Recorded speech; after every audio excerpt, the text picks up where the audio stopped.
छठो pillar environment आपनो माहौल आसे पासे को जिया होवे बिया ही आपनो शरीर होवे बी तरीका भी आपनो दिमाग होवे बी तरीका ही आपनो जी है आत्मा होवे तो आपा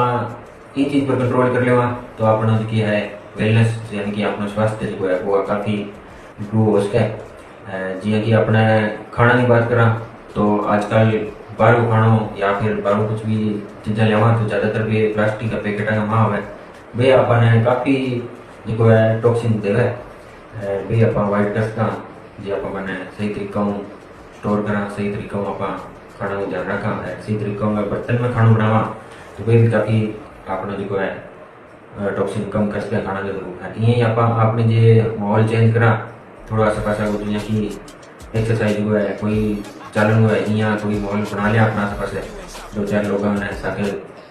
अपने तरफ कर लिया स्टार्ट तो वो चेंज हो सकता है। इन तरीकों को बहुत अपना शरीर दिमाग